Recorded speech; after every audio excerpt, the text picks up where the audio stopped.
So, welcome to Amazing Food and Drink. I am absolutely delighted to have Mervyn Jones of Mervyn Jones Associate with us today. And Mervyn, you're the owner. I am, yes, yeah. There's me. I bring in help as I need it, but yeah, it's pretty much a one-man band. So. Brilliant. So, Mervyn, tell us a bit about yourself and your background, please. Sure, not a problem. So, well, I've worked in retail pretty much all my life. Started off years ago in, if you remember, Stewart supermarkets. I do indeed, and Crazy's. Yeah, absolutely. Yeah, so it was Crazy Prices, Stewart's, and Woolworths back in the day. But started off in the warehouse with them and then went into their training management program and ended up working in store management and became assistant manager in some of their stores in Mervyn, Portadown. And then we introduced Super Deal. I don't know if you remember that. That was the first stab at the discounter. But I don't remember that actually, no. In Graham Gardens in Lisburn, it was long before discounters came. Yeah, this was Stuart's idea of what a discounter should be, but it was interesting. Yeah. So, and how did you become a consultant then? How did that evolve? Well, it would work through after Stuart's. I went to Henderson's. I did 14 years in the Henderson Group, which is Spar and VG and Vivo, and then moved on to Asda. So Asda really gave me the idea for what I'm doing now. Within Asda, I worked in the local team, looking after Northern Ireland and Scottish stores. But part of the Asda profile, we developed a thing called the Supplier Development Academy, which is really coaching for existing suppliers, bringing them together as a group, bit of networking for them, but then introducing them to other areas of the business. So we're merchandising, NPD, packaging, and so on. And the whole idea was to make them more efficient, make them better suppliers in Asda, but that had a knock-on effect of making them better suppliers everywhere, actually improving their business. And we find that networking with them as well was really useful, and they learned as much from each other as they did from the lecturers and the guys that we brought on board, So I had an idea that, obviously the Asda program was just for Asda suppliers. Mm-hmm. I had an idea which started back then, which said we should do this to non-suppliers to encourage them to come and talk to us. And then that developed into make it available to as many people as possible, So. Brilliant. So if I'm right, is that like a meet the buyer? So you were like the meet the buyer person? We would have done a lot of meet the buyer programs in Asda using local businesses, the likes of Invest NI, the likes of Scotland Food and Drink and so on. So they would have put together those processes for us. But then what actually came out of that was you needed to prepare as a producer, you needed to prepare to come and meet a buyer. Okay. And it was just giving you the steps and the know-it-all and the wherewithal and the knowledge to actually put together a really good, solid presentation to come and talk to a buyer, rather than just go in and wing it, which is all, I've seen my share of people winging it in the time, but much easier to have somebody come in well prepared and really able to tell me what they could do for me rather than the other way around. Brilliant. So I actually think that our viewers would be really interested if you could talk us through some of the steps that organizations should know about before they go and meet the buyer. That would be amazing if you could do that, Mervyn. Sure. Well, first of all, you've got to know the retailer or the buyer you're talking to. It's hugely important that you get into their stores, because you'll see what's in their mind. You'll have a look and see what their pricing strategy is, what their promotional strategy is. But also you're able to do a store walk and see where the gaps are and do what we call the gap analysis. People say, I need to do market research and I need insight data and I need information. I tell you this, 90% of what you need is getting into the retailer stores. Actually getting in there, seeing, okay, where would my product fit? What's my current RSP? Does it fit here? Could I promote on an end? Would it look in place or would it look out of place? Would it fit in and so on? What's the best practice? Who's got the best packaging? Where's the innovation? Is it in product or is it in packaging? So all of these things will give you the wherewithal and the know-it-all to say, yes, my product will fit beautifully here. But not only that, my product will answer a gap in that market or on that retailer's shelves at the moment. So there's a lot to look at when you walk through, but part of the training that I offer is how to do a store walk, how to do a gap analysis, and how then to approach a buyer and say, you've got a problem that I can fix. That's amazing. So the idea is literally going into the store and walking around. It is. It's a little more sophisticated than that, but yeah, that's the basics. It's I've had people come to me as a buyer and I'll say, so which of our stores have you been in? Well, I haven't, and it's an immediate red flag to say this guy's not prepared or they haven't done the homework. So if you want to know who you're talking to, find out about the buyer, find out what his mindset is. The other big tip I can give is over and above a store walk is when you do finally get in front of a buyer, get them talking, because buyers love to talk about themselves and about their opinions. To be a buyer, you need to have a certain ego, I would say. And if you can ask advice and ask opinions, they will happily talk to you. So it's another good tip. Brilliant. So preparation as well is the key before you get in front of a buyer. 100%. Then there's understanding their ethos. That's key. It is, and it shows the buyer will know straight away if you have done your homework. As an Asda buyer, I had people coming in and just hadn't prepped, but were trembling. We're scared. This is big bad Asda. They'll take the shirt off my back. They just hadn't done their homework. And yet, if you talk to local buyers here, even if you're talking to the multiples, talk to the local guys. It's a much easier entry into the world of multiples. But it's the same if you're dealing with a discounter, or if you're dealing with the convenience stores, with the Spars and the Musgraves and so on. Get into their stores and find out about the buyer, which buyer you're going to be talking to. Talk to another company who's already supplying them, and it'll give you a very clear idea: is this buyer a robot? Is it all about business, or is it conversational? Do they want to know about you, about your story, and so on? And I think one of the beautiful things about Northern Ireland, we're very interested in our provenance. Our food is sensational. And buyers here particularly want to know where it's come from. Why do you do what you do? What gets you up in the morning? It's not just about the product. It's the story behind it. And that obviously the quality and the ethos all comes in behind that. Brilliant. And tell me, do you think, other than preparation, are there common mistakes that organizations actually will make, before they meet a buyer? Yes, I think so. I think there's an idea about this one size fits all. That's not the case. If you're talking to a discounter, you'll have a very different presentation to offer to them, or a convenience store or a multiple. You've got to tailor according to who you're talking to. So the presentation that you gave to Spar last week, if you go to speak to Tesco, that's not necessarily going to do the job. It may represent your product, but you've got to tailor that to what that retailer's requirements or needs are.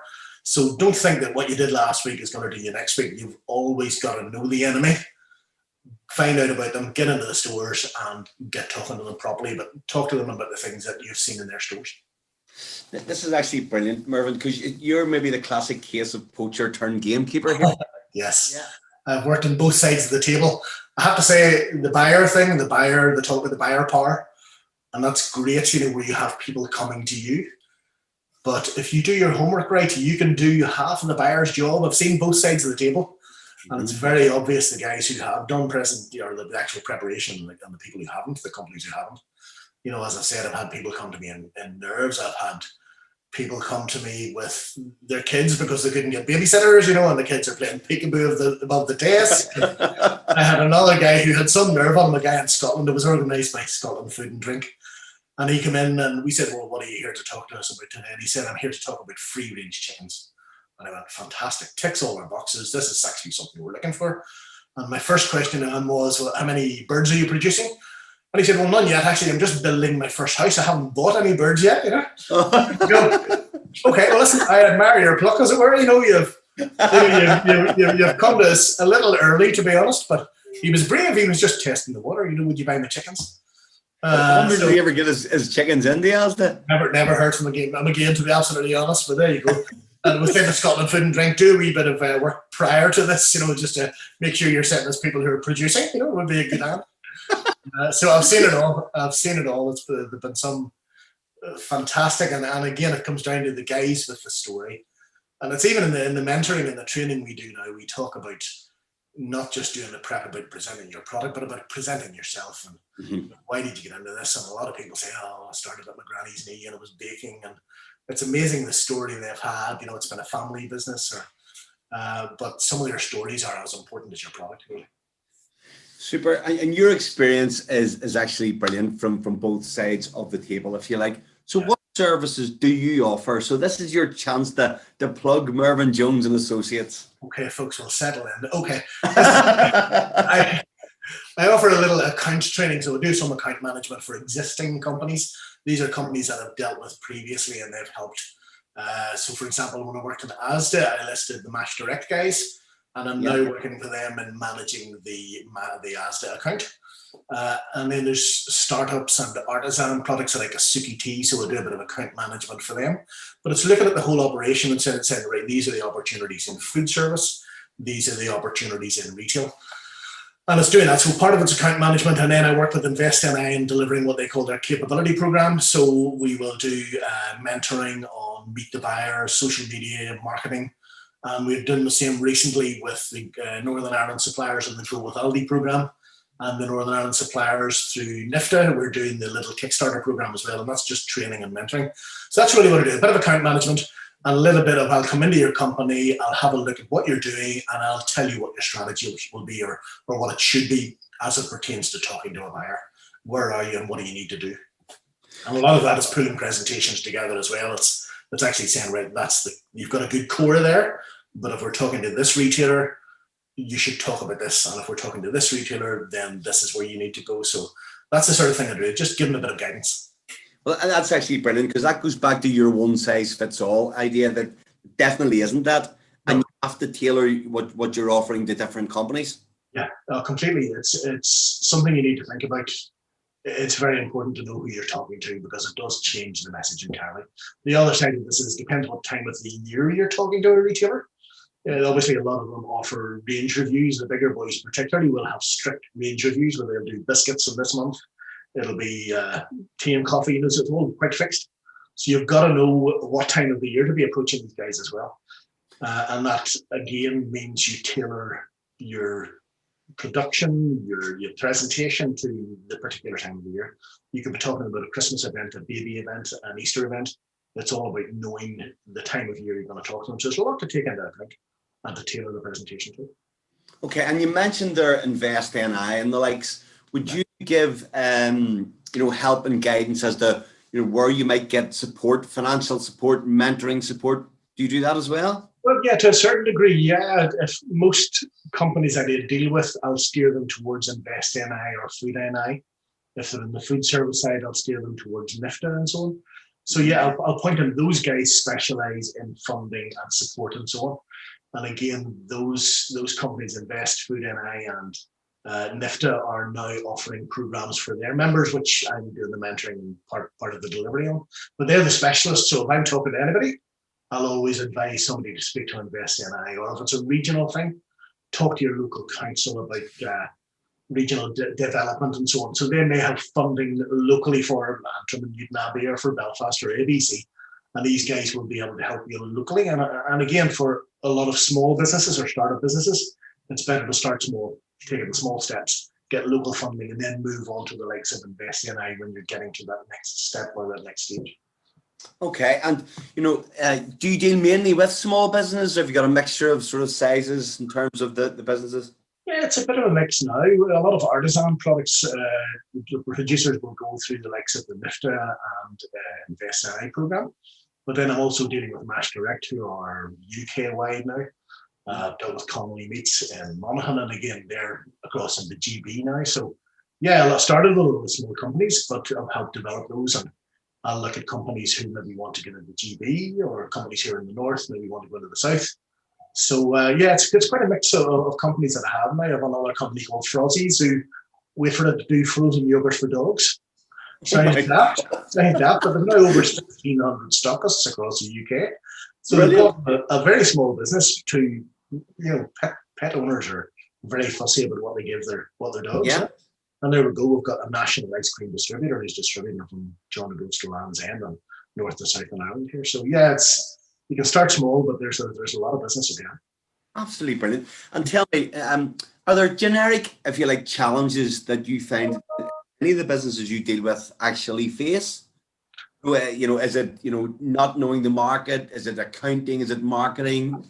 I think it is. There's a number of things that most companies who've started small have started with one or two customers, so that they can handle that. In terms of the challenges, I think it's that next step to growth. It's ramping up the production. It's knowing how to talk in terms of marketing. It's knowing how to talk about their product and how to shout about their product. But it's more about knowing where their product should sit. I tell them to go in and look at a supermarket and say, right, if you had to take somebody out of here to replace them, who would you replace? Who would you try and take off the shelf to put yours in?